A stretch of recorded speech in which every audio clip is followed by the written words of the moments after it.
رسمياً تم الإعلان على نتائج لوائح المقبولين الجدد في منحة التعليم العالي والتكوين المهني منحتي السلك الأول برسم الموسم الجامعي 2025-2026. وهاد التفاصيل كاملة باش تعرف واش تقبلتي ولا لا وشنو خاصك دير من بعد. كيفاش تعرف واش تقبلتي في المنحة؟ باش تشوف النتيجة خاصك تدخل الموقع الرسمي منحتي.ma ومن بعد تختار خدمة تتبع الطلب.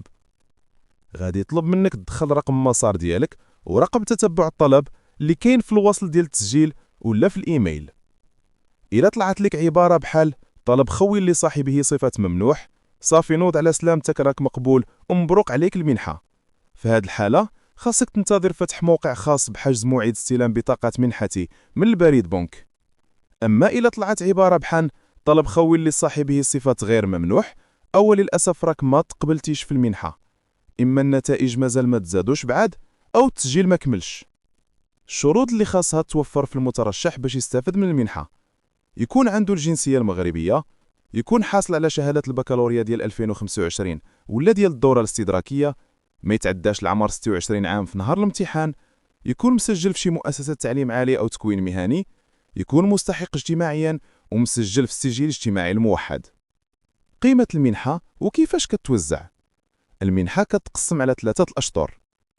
اللي ساكن بعيد على الجامعة ديالو كياخد منحة كاملة، واللي ساكن قريب منها كياخد نص المنحة.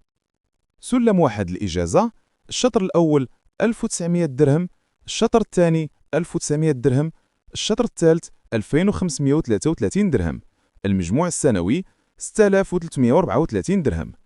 سلم جوج الماستر: الشطر الأول 2200 درهم، الشطر الثاني 2200 درهم، الشطر الثالث 2933 درهم، المجموع السنوي 7334 درهم.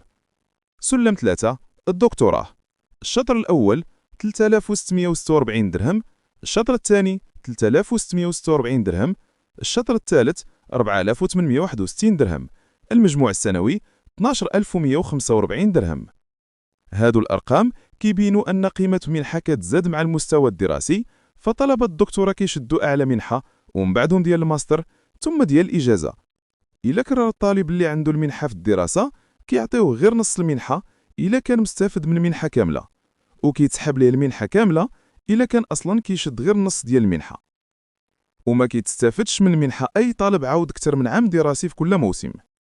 إلا ما لقيتيش اسمك ضمن اللوائح عندك الحق دير طلب إعادة النظر أو شكاية للجنة الإقليمية للمنح، ولكن خاصك دير هاد الطلب في مدة ما كتفوتش 10 أيام من بعد الإعلان ديال النتائج، وتأكد بأن المعلومات ديالك صحيحة.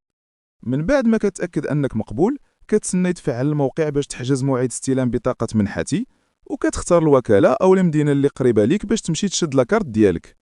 وبالتوفيق لكافة الطلبة والطالبات.